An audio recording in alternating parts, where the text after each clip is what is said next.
For session number 17, we have Mark Hutchings, who is practices law in Las Vegas, Nevada. He's been a reader for 25 years and has a presentation for us called Serving the Revelation by Serving Community.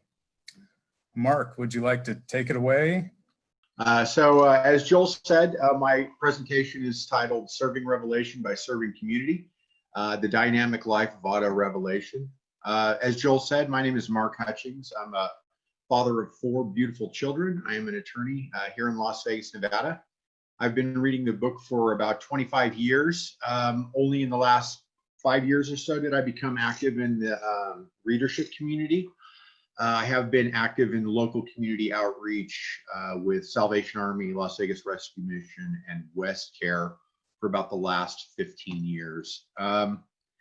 So if we're going to talk about this concept of serving revelation by serving community, I think we should start with an idea. I'm a lawyer, so we like definitions. And so I kind of want to talk a little bit about what is revelation. And, you know, it's so almost fortuitous that I get to present after George because, you know, this ties directly into what George was talking about.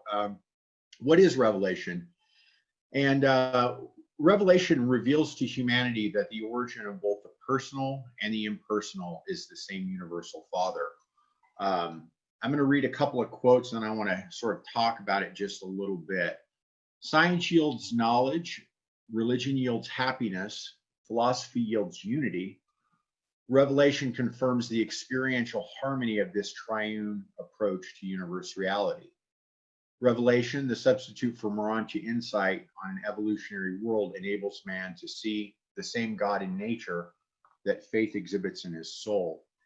And there's a theme that runs throughout the book, and it's this sort of concept that it stems from this concept that God is one, that the I am is an indivisible unity, that is absolute, that is both infinite and eternal. And as it pertains to the physical universe, is what we see sort of from a scientific perspective, at least based on our current theory, is that there's sort of this big bang. There's this uncaused cause, if you will, this sort of origin that goes back into time, but that the concept is that it originates from this, single place, this single location. And that's how the scientist views it. And that's how that's the view from the perspective of antecedent causation. But then there's also another perspective. And this is the perspective of the religionist. And this is the experience of the spiritual seeker. And this is the experience that this God of unity also exists within us. That this God of unity is a spirit that is within us, that is at the very core of our personality. And as we survey the religious experiences of all humanity in the various traditions that have grown up, what we can see is that there's this concept of God within. And what is revelation? Revelation is this concept that both the God of science, or the first cause of science, and the Heavenly Father of religion are the same entity. That's a huge intellectual stretch. And this is what revelation does, is it coordinates these two concepts into a single unified theory. So again, it substitutes for Urantia insight on an evolutionary world and enables man to see the same God in nature that faith exhibits in the soul. So there are 2 types of revelation according to the book. The first is auto-revelation and the second is epical revelation. I have a nice quote here. It says, "Truth is always a revelation. Auto-revelation when it emerges as a result of the work of the indwelling adjuster. Epical revelation when it is presented by the function of some other celestial agency, group, or personality." So we're all familiar with the 5 epical revelations, the Urantia book being the 5th. And I think one of the things I wanted to explore in this presentation is how familiar are we with this concept of auto-revelation. Let's talk a little bit about the import of revelation, both epical and auto-revelation. It says revelation, the book says revelation glorifies man and discloses his capacity for partnership with God. Okay, so again, it talks about this idea of the unification of the material with the spiritual in the human personality and as it evolves in the soul. Revelation is the assurance of personality survival. This ties into sort of what George was saying earlier, and it's this plan of salvation that human beings, although being animal and being born sort of in the material world, have an eternal destiny, potentially. And that revelation is the assurance of this personality survival beyond this life. Revelation liberates men and starts them out on the eternal adventure. So revelation of what, right? Jesus, the revelation of the highest type of religious living, proclaimed that God is love. The very nature of reality is love, right? And that's a huge revelation. And that is the good news. That's the gospel that Jesus sought to affirm and spread to people, that God was within and that the nature of this God is love and is loving and is so loving, in fact, that it's the shepherd who goes in search of lost sheep. The new gospel affirmed that human salvation is the revelation of a far-reaching divine purpose to be fulfilled and realized in the future destiny of the endless service of the salvaged sons of God. The fact that God is love and the fact that God is within us, this is what is revealed in both the epical revelation and in personal experience in the form of auto-revelation, at least in my personal experience. Okay, so if we know sort of, we have an idea of, you know, what is being revealed and why it's important, I think there's a question of, well, what techniques do we use? I mean, how do we do this? How do we engage in this dynamic life of auto-revelation? Paper 140 says the highest levels of self-realization are attained by worship and service. So I want to talk about those things. I want to talk about worship as a technique of auto-revelation, and then I want to talk about service as a technique of auto-revelation. So there are really great quotes regarding worship, and I want to read them because the book is able to say things in language that is so much better than what the language I could say it in. So let me just read this. It says, worship is for its own sake. Prayer embodies a self or creature interest element. That is the great difference between worship and prayer. Worship asks nothing and expects nothing for the worshiper.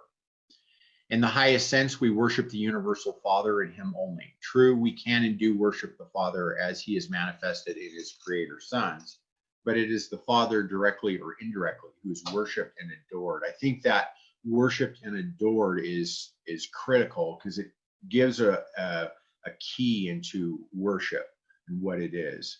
Worship is the act of the Son's personal communion with the Divine Father, the assumption of refreshing, creative, fraternal, and romantic attitudes by the human spirit's soul spirit. And for me, you know, this worship idea is very, very interesting. You know, as I was raised, I was taught to pray, and I was taught to say thank you. I was taught to serve. I was taught to have character, and I was taught to have morals, but I wasn't taught to worship. And what I've come to realize over the last 30 years or so is that there's a state of mind and spirit that is a reverential, enthusiastic adoration of the universal Father. There's a being enthralled with God because God is so generous, because God is so perfect, because God is this thing of ultimate value that I want more than anything to aspire to. That the sort of whole point of being and becoming is to be unified with this thing that is more perfect than I am. And sort of worshiping and loving and just being in awe of that being. When I start to get into those mental attitudes and those spiritual attitudes, I like what it says, romantic attitudes, because that's very much my experience with it. It's a love affair. It's a kind of a love affair with the source of reality itself. And so I think this is the thing that really distinguishes worship from prayer or other activities. And one of the things that I found in my own experience was that I can be praying regularly. I can be meditating regularly. I can be studying regularly, but I might not be worshiping regularly. And so I've made it a point in past years to always try to make sure that I'm engaging in this worship. And my experience with this, and I'm sure the experience of the attendees will abundantly confirm this, is that when I start with the prayer of thanksgiving, when I begin with gratitude, it naturally leads to worship, because it's natural to worship a God that I am recognizing as being so loving and generous and forgiving and merciful and kind and graceful toward me. So a little bit more worship, I think, in engaging in it, there are certain consequences that maybe we don't see by engaging in the act. And I think that the consequences of worship are far-reaching. And there's one quote in the book that says that mortal man can't know really the true extent and import of worship, but there are some things that we can sort of see and realize. And it says worship is intended to anticipate the better life ahead, and then to reflect these new spiritual significances back onto the life which is now. Prayer is spiritually sustaining, but worship is divinely creative. So there's this idea that when we're worshiping this perfect being that is the universal Father, we gain insight into the more ideal way to live and to be and to become, the more ideal ways, not only in our own conduct with other people, but also the more ideal ways that we can potentially order our society. Worship is the technique of looking to the one for the inspiration of service to the many. Worship is the yardstick which measures the extent of the soul's detachment from the material universe and its simultaneous and secure attachment to the spiritual realities of all creation. Jesus said that we live as citizens of the heavenly kingdom while our feet tread in these earthly paths. And this is the truth, right? It's that we have been born into this spiritual reality in which our universal Father is the being toward which we all strive. And that reality is idealistic, and it's progressive, and it's a goal that we're all searching for and that we're all seeking to attain. And when we worship, we gain further insight into what that new reality looks like, into what, to use kind of a biblical phrase, the promised land might look like for us in our current condition. And I think we also gain, importantly, the spiritual sustenance to be able to go about making that recreation of the world in the right way, in a spiritual way, in a kind and loving way. Worship equips us for service. I love this quote. It might be my favorite story in Jesus's life. It says, then came forward one of the groups of the Pharisees to ask harassing questions. And the spokesman, signaling to Jesus, said, Master, I'm a lawyer, and I would like to ask you which, in your opinion, is the greatest commandment. Jesus answered, there is but one commandment, and that one is the greatest of all. And that commandment is, hear, O Israel, the Lord our God. The Lord is one. And you shall love the Lord your God with all your heart and with all your soul, with all your mind and with all your strength. This is the first and great commandment. And the second commandment is like this first. Indeed, it springs directly therefrom, and it is, you shall love your neighbor as yourself. There is no other commandment greater than these. On these two commandments hang all the law and the prophets. And this is worship and service. The lawyer is asking Jesus, which of the techniques are the greatest? Which of the rules are the greatest? What is it that we can do in order to fulfill the law? And Jesus answers with this very simple and very insightful response, which is worship and service, right? Love the Lord your God with all your heart, with all your soul, with all your mind, and with all your strength, and love your fellows as yourself. So this is the great circuit of love. It leads from worship and the connection of God within to service and the service of the supreme in the world and in the universe. Love is dynamic. The great circuit of love is from the Father through sons to brothers and hence to the supreme. Oops, give me one sec. There we go. So again, the highest levels of self-realization are attained by worship and service. We talked a little bit about worship. I think maybe now we can transition and we'll start talking about service. We've talked about loving God. Now let's talk about loving others. And who is the best person to look to for that? Well, I think Jesus is probably the one who can show us the way. So how did Jesus live? Jesus lived a religion of service. In the study of the religious life of Jesus, view him positively.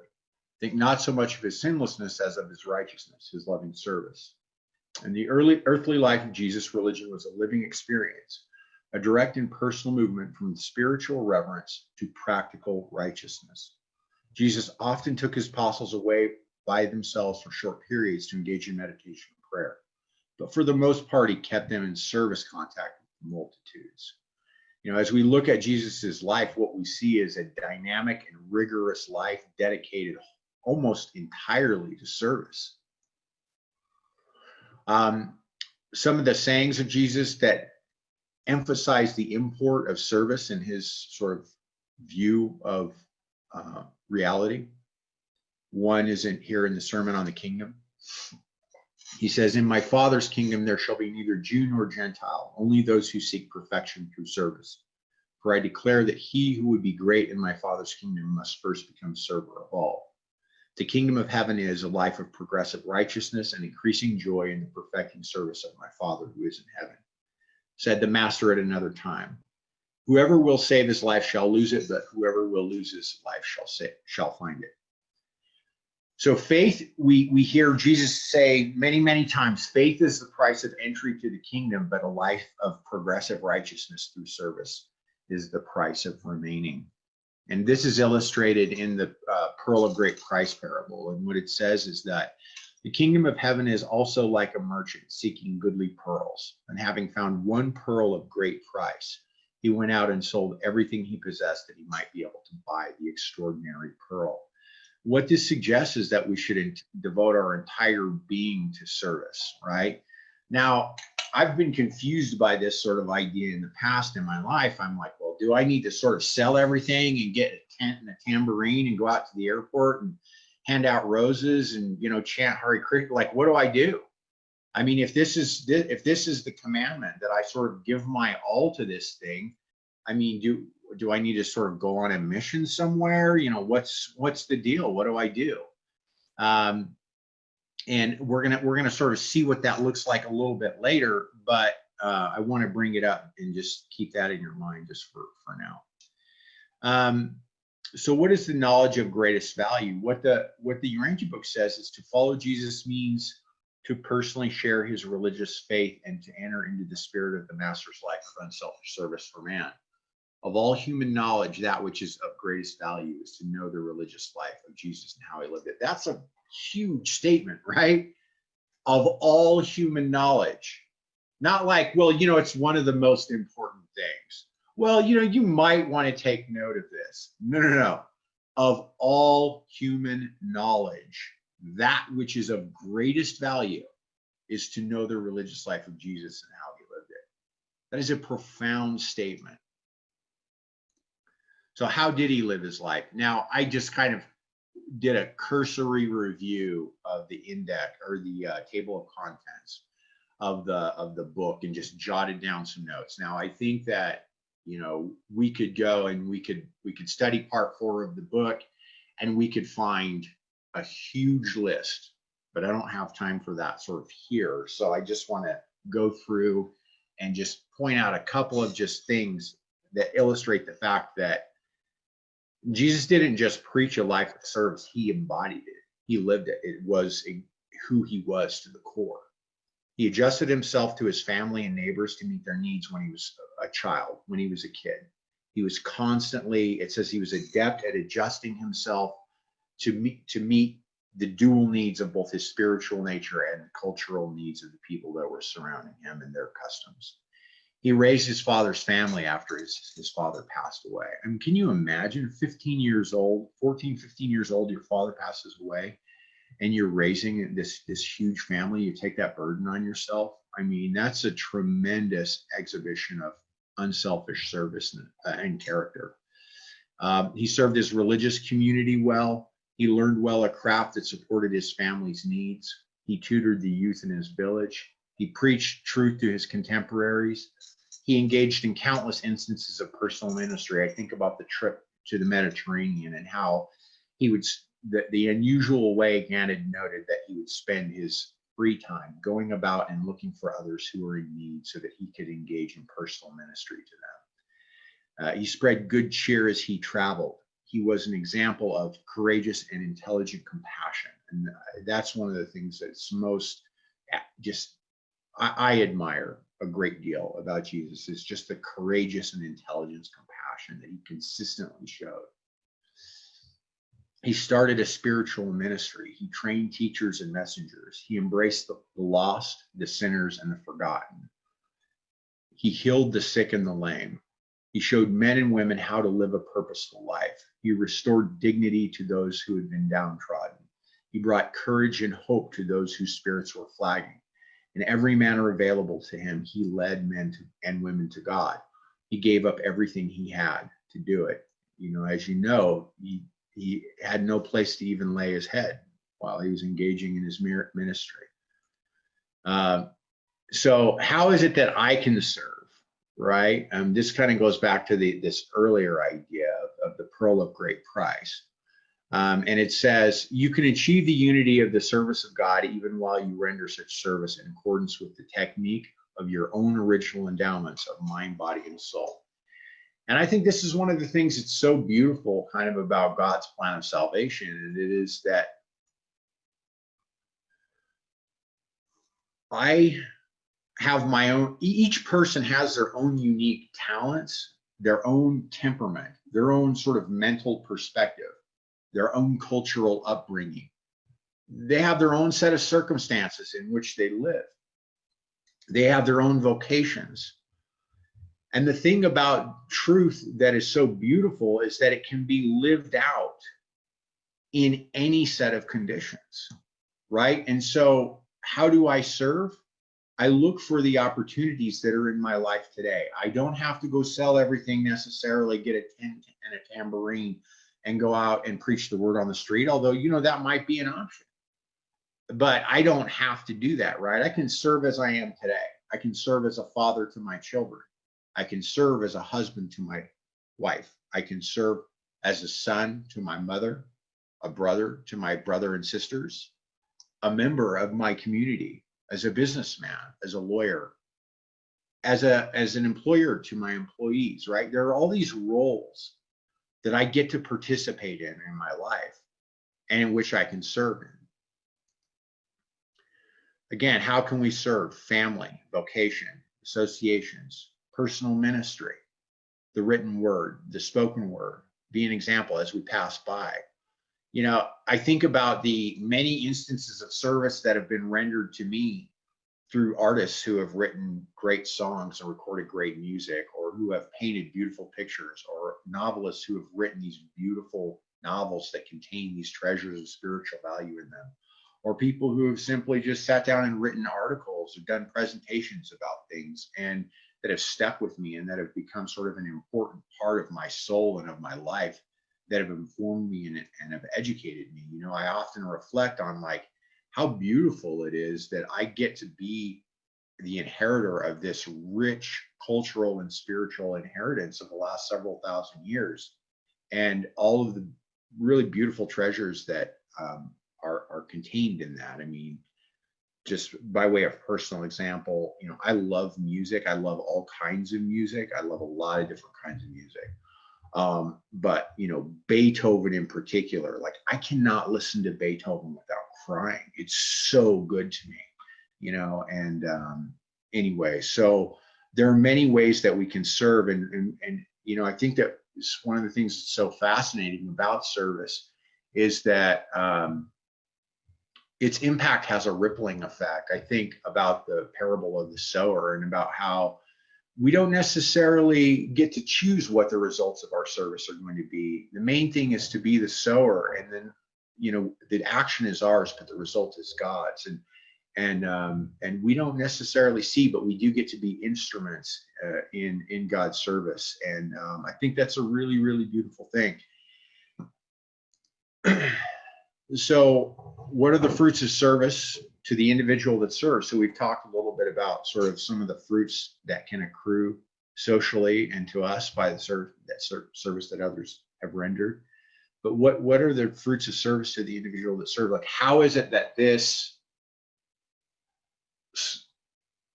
like integrates with this idea of auto revelation and becoming more godlike? And to me, this is one of the sort of most fascinating parts about service, one of the most fascinating experiences of service. And it says parts of the self may function in numerous ways: thinking, feeling, wishing. I've got these different parts of myself, but only the coordinated attributes of whole personality are focused in intelligent action. And all of these powers are associated with the spiritual endowment of the mortal mind when a human being sincerely and unselfishly loves another being, human or divine. So essentially what that's saying in my experience with this very much is that, you know, I have these different parts of my nature that aren't necessarily coordinated that well. I have instincts and impulses and urges and thoughts and ideals and emotions. And I have this sort of whole array of human experience. And when I was younger, that stuff was bouncing around right and left. You know, I was up and down, didn't know which way I was going. But the more I sort of engaged in this life of service, the more I sort of engaged in this life of trying to engage in a life of other-centeredness, what has happened for me is that the thinking and the feeling and the action, it all becomes coordinated, it all becomes unified, it all becomes focused into a singular expression. And I think that's what Jesus means when he talks about peace. You know, it's the peace of being a unified personality. Now, personally, I don't have that all the time, but I do get to experience that. And I've experienced that progressively more and more and more as I've gotten older. Service leads to unity of the various components of the personality through the integration of heart, mind, and body in actions of love. What a tremendous benefit. So what stands in the way of service? I kind of want to just point this out real quick and talk about it. And I think this is really, I don't know, you know, this is something that I personally sort of always want to take to heart and keep in mind and reflect on a little bit. You know, selfish men and women simply will not pay such a price for even the greatest spiritual treasure ever offered to mortal man. And that's the sort of life of dedicated service. Only when man has become sufficiently disillusioned by the sorrowful disappointments attendant upon the foolish and deceptive pursuits of selfishness, and subsequent to the discovery of the barrenness of formalized religion, will he be disposed to turn wholeheartedly to the gospel of the kingdom, the religion of Jesus of Nazareth. My experience, and I think that this is abundantly confirmed by various spiritual literature, is that selfishness and fear are the main obstacles that we face. It's the reptile brain, as I've heard it called, right? There's this sort of survival instinct, and it bristles at anything that potentially threatens my security and what I perceive to be me and mine and my identity and all of that, right? The problem with living, I think there are probably a lot of problems with living a selfish life, but I think one of the main problems with it is that sort of like self gets on you and you just can't seem to get it off, right? It's like you become afraid, for example, if maybe you're experiencing a little bit of financial fear. Oh man, how am I going to pay my bills? Things are going very difficult right now. The economy's terrible. I just lost my job. How are we going to pay? I mean, you know, this kind of thing starts going in the mind. And the more it goes in my mind personally, this is the way that I work, the more it grows. And I'm a little bit more afraid tomorrow than I was today. And the more I sort of pay attention to it, it's like attention is like sunlight and it's like food to a plant. And the more I pay attention to this thing, the more that it grows until it gets to a point where it's driving me. I have anxiety, I'm depressed, I'm angry. This thing has taken over my being, my way of living. And that's the problem with self, is that a self-centered life is stifling. It's oppressive. It's claustrophobic. It's really, really uncomfortable. It's not effective. It's not effective.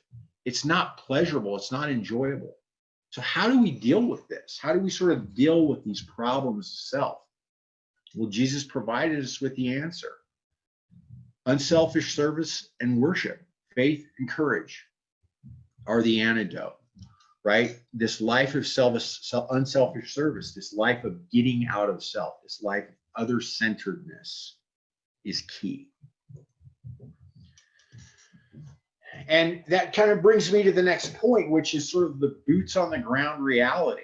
And this is very much my experience with this. Service requires courage. To live an other-centered life is not something that is necessarily comes naturally, I think, to selfish humanity. To live a faith-based life is not something that necessarily comes naturally to, you know, human beings who have these survival instincts that have grown up through a million years of evolution, millions of years of evolution. So service requires not just other-centeredness and love, but it very much requires courage. And I think that faith, for me, faith is really at the essence of courage, because it's this faith that God's got my back. God didn't bring me this far to let me fall on my face. My Father in heaven loves me, and if I'm willing to sort of like try to serve, all things work to the good of those who love God. And that faith gives us courage. And I want to talk a little bit about courage. Fidelity was a cardinal. This is talking about Jesus and what, you know, how this played out in his life. Fidelity was a cardinal virtue in his estimate of character, while courage was the very heart of his teachings. The teachings of Jesus constitute a religion of valor, courage, and heroism. It takes courage to approach a stranger and ask them, you know, if there's some way you can help them. Jesus trusted God as much as the child trusts a parent. He combined the stalwart and intelligent courage of a full-grown man with the sincere and trusting optimism of a believing child. And I think this really speaks to that relationship of faith and courage. And executing those decisions which deliver you from the fetters of fear, you literally supply the psychic fulcrum on which the adjuster may subsequently apply a spiritual lever of uplifting and advancing illumination. One thing that is very important for me to remember, and this is really true, is that courage does not mean the absence of fear. Courage means going forward and making the decision despite the fear that I'm experiencing, right?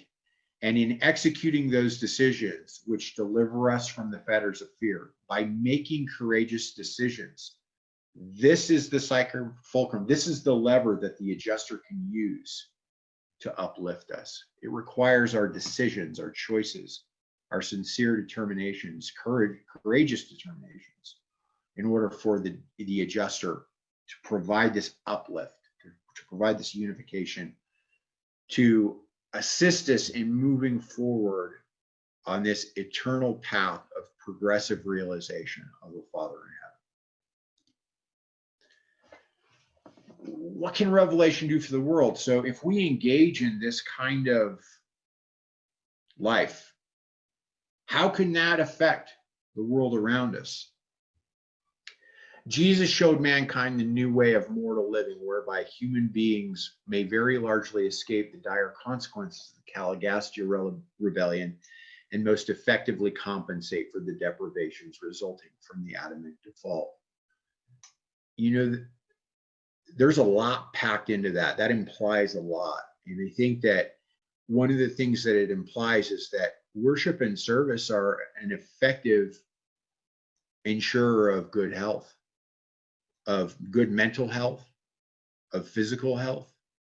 They ensure sort of the progress of the species. They ensure the development of the culture that might have otherwise been present had the Caligastia rebellion not taken place. They compensate for the deficiencies of culture that we've experienced, right? So both nature and nurture, right? Both the genetic inheritance that we've received that maybe isn't as good as it might have otherwise been had the Adamic default not taken place, and also the social circumstances, the culturally rich environment that we might otherwise have had the Caligastia not taken place, Caligastia rebellion not taken place. These are effectively compensated when we engage in this life of auto revelation, this life of work. This in neglecting its spiritual mission while it continues to busy itself with social. Can you guys hear me okay? Can you guys hear me okay? Yeah, you lost me for a while. Sorry, I think I lost you there for a sec. I'm back. Okay. Religion does need new leaders, spiritual men and women who will dare to depend solely on Jesus and his incomparable teachings. If Christianity persists in neglecting its spiritual mission while it continues to busy itself with social and material problems, the spiritual renaissance must await the coming of these new teachers of Jesus's religion, who will be exclusively devoted to the spiritual regeneration of men. And then will these spirit-born souls quickly supply the leadership and inspiration requisite for social, moral, economic, and political reorganization of the world. And one thing, you know, I want to say is that as beneficiaries of this revelation, it seems to me that our primary focus as individuals should be on this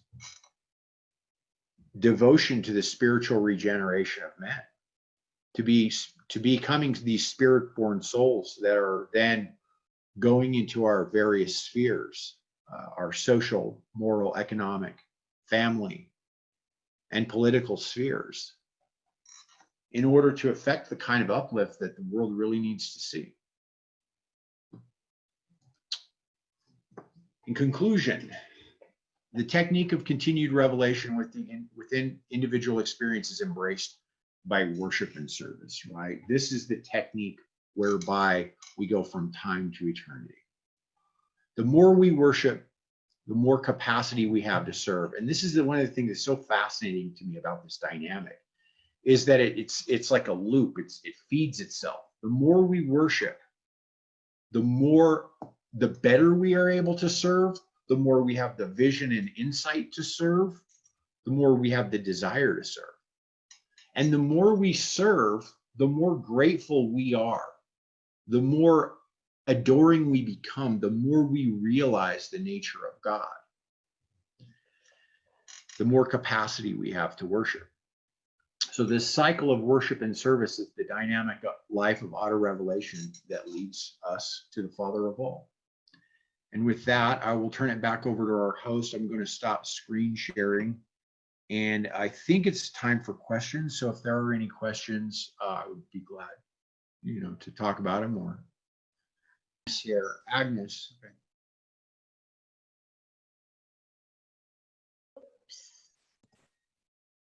Yes, it's me. Well, I would like to thank you very much for this presentation. And because I really appreciated the fact, well, just what you were finishing with, and the purpose of our life is really to serve. And for 4 years now, I've been doing with Guy, who followed me after, some prison ministry. And going there where with forgotten people of the society suffering. And for me, it was like in the Bible, they say, I don't know if it's in the Urantia book, but they say, I was in prison and you came to visit me. And that is something that really touched me very much, because I think that if we are spirit-led, he wants to bring us exactly where he is needed and where love is needed. And as you were saying, I wouldn't love to be anywhere else than in that place at that moment when I am with them, because it is a closed area. There no contact with the beauty of nature, whatever, but being there and knowing that I'm doing the right thing is such peace inside of me. So it is really an experience that I'm just looking for that, and I know that God in me is just looking for ways to express himself wherever he wants to be. Thank you. Yeah, thank you, Agnes. That's beautiful. I've got Rafael Macias. Yes. Hey, thank you for that. And that's really all I wanted to say. That it was very nice. And basically, yeah, thank you. That's it. Thanks, Rafael. Guy. Yes. Hi, Mark. How are you? Hi, Guy. Good. We give you a I mark for that. It's really good to be reminded that without service, there's no spiritual life. We cannot understand spirituality without living it. Spiritual truth need to be lived in order to be understood. So, you know, and what's really interesting is I was listening to your presentation and all these quotes and how they are real in our life when we're involved in a life of service. So sometimes it's complicated for us to understand it, but boy, when we finally get it, what a blessing to be free from selfishness, from fear, from all these obstacles. And, you know, with in going within, as Adi spoke about this morning, about the inner life, when we go within, we can really feel God and be filled by God with all these, this love. And it's really like Agnes explained, when we go in prison, it's when we go, it's easy to love our children, even though at times it's not easy, but it's easier. You know, with the people we appreciate, other students of the revelation. But when you go in prison, there's something really special. You don't know them. You might never see them again. And you might be filled with judgment before you go there. And, you know, we bring a lot of people from our study group in prison, and it's amazing. They all cry after. They say, wow, I was so filled with judgment, and they're really good people. A lot of us could have ended up in prison after, you know, going out one night and doing drunk driving or whatever. So I think when we minister to those people that have been forgiven, it's a really powerful thing to do. So thank you for your presentation, and thank you everybody here for all the good that you're doing in your life. And as one guy said this morning, I pass by, but sometimes I forgot to do good as I pass by. So do I just pass by, or do I do good when I pass by? Yeah, yeah, yeah. I personally know that, you know, that's always something I have to be reminded of. Hey, Bill Harris. Let me see if I'm got my camera going here. I made a Zoom group chat question, and which I have a question about the beginning of life. A little background is I'm an abortion survivor. And I'd like to know if anybody has an idea from the Urantia book exactly about when our personalities enter our developing fetuses. That's a great question, and I think it's a mystery. And I can tell you that I've read the book a number of times, and that I do not feel equipped to answer that. The personality is the gift of the universal Father, and I don't pretend to know sort of when that happens, or even to really fully grasp maybe what it is. But I thank you for your question. I don't know if anybody else has an additional comment related to. I made it as a general question to the group. Maybe somebody might have run across something in the book, because I've read the book and I know what it says in the Bible about Jeremiah 1:5, before you were formed in the womb, I knew you. Psalm 139, 13 through 18 also says the same thing, that God knows us before any of our parts were formed. And Sure. so, you know, and I'm asking this in service to maybe find an answer. Yeah, I mean, I would suggest that, you know, continue seeking, because I think it's a really good question. Yes, this is Tammy. Okay, Hi, how are y'all doing? I just good. wanted to, you know, on the topic of sharing, of service. One of the things I personally experienced, was diagnosed with stage 4 cancer 5 years ago, and fully recovered. And the biggest thing that was heavy on my heart is I felt like I didn't do enough service. So once I recovered, I went back to school and became an EMT, first responder. So being able to do that, I've been able to, that's been one of the biggest thing in my life, is be able sometimes to be there with people when they transition. And that's been such a gift, you know, I think, as far as service, you know, being able to give back and volunteer, and everything I do is volunteer. It's not for pay or anything like that. So, and now it, you know, it's kind of difficult what we're all going through now currently, but it was just something I felt like was, to me, it's the most important thing it's been in my life at this point, is being able to serve and help others, and possibly be there with people when they're scared and they're transitioning. And that's been a gift. So service is a huge, it's a very important thing, I think, at this point. So that's just all I wanted to share. Yeah, And, that's beautiful, man. and Thank you you. gave, your presentation was amazing, was great. Really enjoyed it. So thank you so much for your time. I appreciate that. Thank you, Tammy, and thank you for sharing that. I mean, that's really beautiful, and what a gift to be able to participate in that. And you know, in my own career, I love when I'm able to actually, you know, actually do some good in the world and participate in somebody's life in a positive way. And you know, being an EMT, you know, I mean, that's a tremendous opportunity. So yeah, kudos. I love your story. James Perry, I see you. How are you, sir? It looks like your screen is frozen there, James.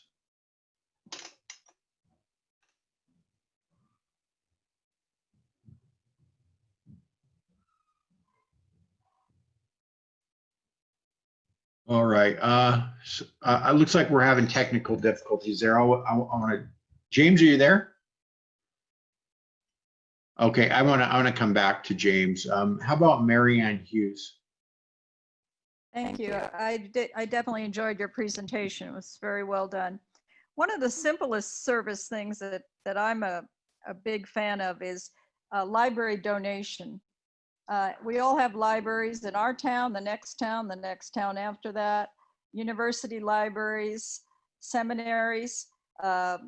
When you travel, if you're going to a foreign country, Foundation or Amazon can get you a book in the language of the country you're going to. I was just on Easter Island, and the mayor of Easter Island has been reading the Urantia book for 11 years. And he's a big fan of the Urantia book, but he never thought to get the book for the library in Easter Island. So I had brought a book, a Spanish book for that purpose. And he was like thinking, oh, that's a good idea. Yeah. Anyway, but I think that's just, well, I don't want to say it's a lazy way to do service, but it's, you know, it's an easy way to do service. And that's been my thing in my life. And it's been fruitful in that our wonderful teacher, Hara Davis, and all of her wonderful guides and study aids came from a book I took to the Canary Islands. And thank you, Hara, for all that wonderful work. I could have never done what you've done, but I was able to take a book with me. So that's my suggestion. And also donating, if you have the money, donate to Feeding America right now. There's a lot of people that are hungry. So there's little things you can do without leaving your house right now. You know, just get your credit card out and find some charity that's actually doing some good right now. And that's my suggestions.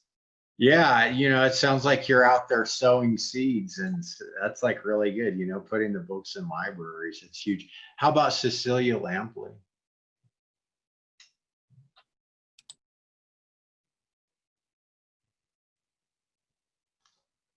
Hi, Cecilia, are you there?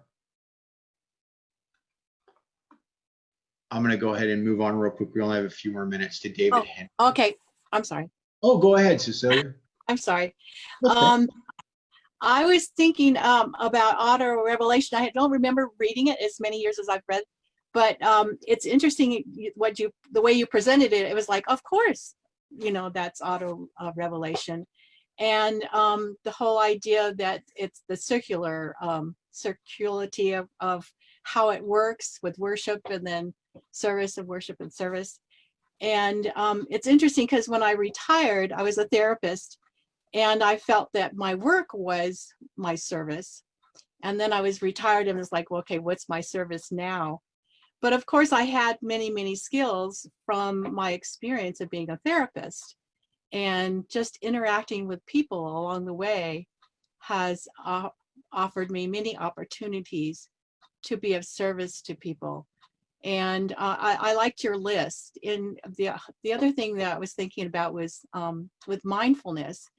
You learn that when you do something mindfully, you do it with an attitude in the present, as opposed to with other emotions and stuff. And I think we can do service mindfully. We could be at present and with an attitude of no matter what I do, it's in service to somebody. So I think we have many opportunities that we may miss. And then the other time you talked about, sometimes we have an experience where we could have served. I like to always tell myself, well, there's going to be another opportunity to serve. Just have to wait long enough. So thank you for your presentation. Thank you, Cecilia, and thank you. I want to say thank you to everybody for your participation and for allowing me to present and for listening. And with that, I think I'm out of time, so I'm going to go ahead and let Joel take over. Yeah, so this is the break time. We've got 3 minutes to the top of the hour. Feel free to stretch your legs, get a drink of water, and come back at 11 o'clock for the next presentation.